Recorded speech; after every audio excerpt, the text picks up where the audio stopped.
Assalamu alaykum qayrındaşlar. Dersimiz yana özülüp ketdi. Biz davamlıq başlaylı. Biz ne kelgende yaxtıda biz ekrandaki ma'lum xatni tepishni ögünüş basqıçıga kelgendik. Buni ögünüşning nima ahamiyati bor degan yaxtıda masalan biz intayin uzun bir maqola yozdik deyli. Şunun ichida halqılıq bir so'zni izlab tepish uchun birma-bir qanday istaymiz, bundaq istaymiz. Bunda qarab Bunda aqtırmız. Bunda aqtırış intayin japaliq chunki biz yozgan kitob yoki maqola intayin jiq xatlik bo'lishi mumkin. Shunga Ctrl besib turib F'ni bosdik, bu yerda izlash knopkasi chiqdi. Biz solga olgan knopka orqali miya keldik, eng oxirgi qarab o'chirib, buni o'rniga shiftni besib turib, uni bosdik, cho'ng chiqdi. Chiqqandan keyin biz cho'ng harflik o'rimchi deganni izlamoqchi. Yana bosmaymiz. Yana bosamiz. Yana bosgandan keyin bul izda. Chiqmadi, shunday qil. Chiqmagandan keyin biz mana besib boqaylik. Bassaq o'rimchi. Yana bir bassaq cho'ng xatlik o'rimchi. Shiqilib o'rimchilarni ko'rsatadi. Biz buning ichidan cho'ng xatlik o'rimchini tep oldik. Buni ko'rib oldik. Endi biz buni besib buni ko'rib olgandan keyin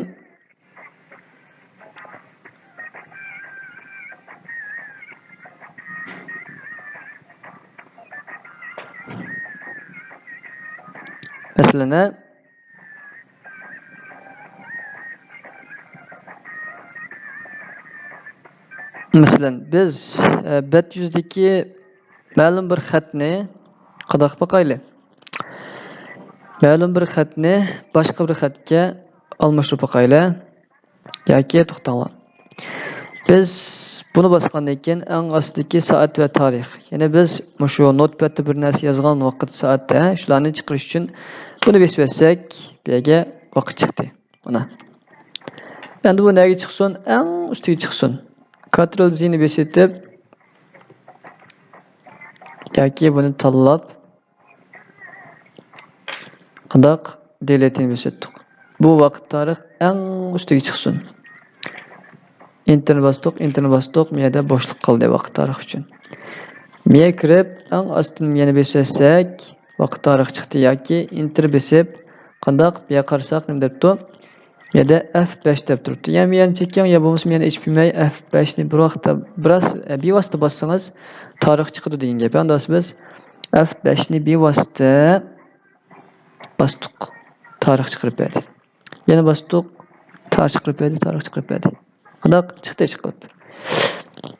Unda esa biz buni 2018-yili ma tarix chiqdi.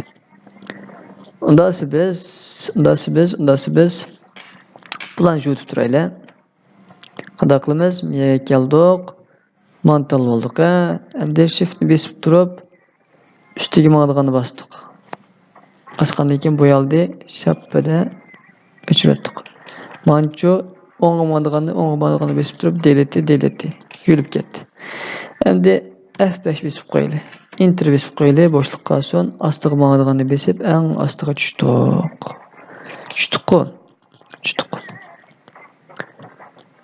Endi meni besib turib mana bossaq almashtirish bosaylik. Masalan, bu yerda biz o'rimchining hammani cho'ng qilib boqamdik cho'ng harfga. Kapslukni bosdim, o'rimchi dedim. O'rimchini yo'q. Kichik o'rimchi bo'lsin, kichik kapslukni besib etdim, kichik holatga qaytarib etdim. O'rimchi.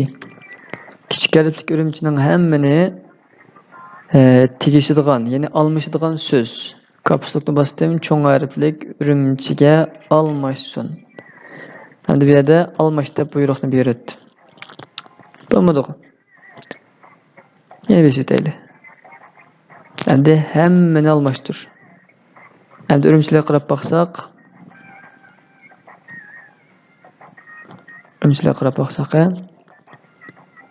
yana qanday ekan?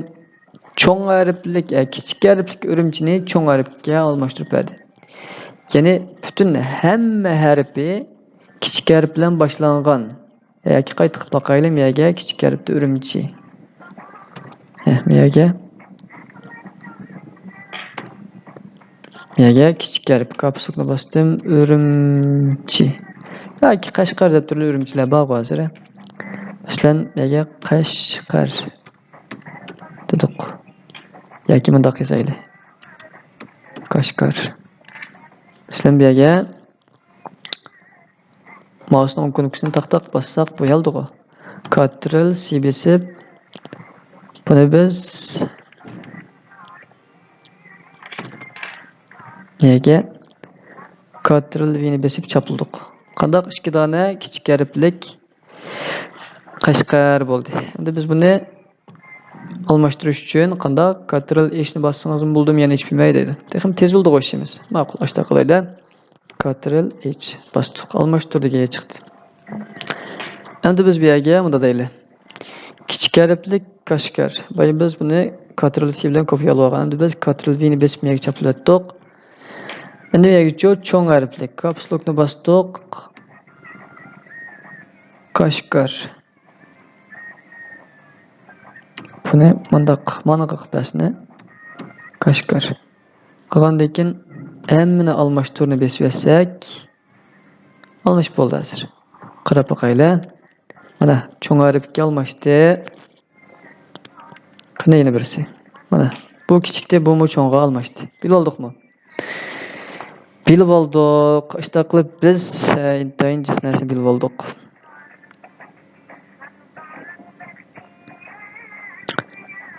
Endi biz bularni ko'rib oldik-ku. Shunda qilib bu Notepadning ishlatilishi mushaqqada. Endi biz bu Notepad ustida o'rgangan mashg'ulotlarni yaxshi o'rgangandan keyin boshqa Word yoki boshqa narsalar ishlashak bo'ldi. Endi biz Wordni ko'rib boqaylik. Notepaddan sal ilg'orroq, iqtidori sal jiqroq Worddan texnik iqtidorli Excel, PowerPoint degandeklar texnik ilg'or. Uni biz keyinchi kunimizda endi biz Ctrl-ni bosib, ani bosdik, hammani tanladi, delete-ni bosdik, ekranda hech nima qolmadi. Endi bu xatda yomon cho'ng chiqqan o, delete. Bu yerda biz buni tanladik. Uchinchisi, bu yerda xatning shaklini eng kichik qilib qo'yaylik. Yoki yana bossak bo'ldi. 12 qilib qo'yaylik. Tamom deydi. Qandaq xatda chiqdi. Endi buni o'chirish. Qandaq saqlama. Beratdik. Endi biz Wordni tepish uchun do'stlar, menga Word deb yozamiz. Word. Buni faqat buni ko'rsatib qo'yay, chunki bu keyingi soatlik darsda texnik atrofli o'tildi. Bu Word birdamlik gap bilan tugaydigan dars emas. Bizniki Word ichilyotdi. Bir savr qilaylik. Ichilgandan keyin bizniki bu yerda tanlash qog'ozlari chiqdi. Oppoq qog'oz, bo'sh qog'ozni tanladik. Tanlagandan keyin bu yerda qandaq miya ichildi. Endi miya keldik. Miya kelgandan keyin bat ichildi. Miyada bundaq narsa bor. Mana bossak, miya chiqdi, yangi degani bossak, yangi qog'oz ochamsiz deb chiqdi. Mana bu sessionlar yangi qog'oz ichildi. Agar malani bossanglar, farqli jadval holatda bir narsalar chiqadi. Masalan, mana bu boqaylik. Bundaq tanlash qismi chiqdi. Miya chiqdi. Shunday bu. Bu yerlarga atrofiga bir xat bu narsa yozib, texnik ko'rkamda chiqdi demakchi.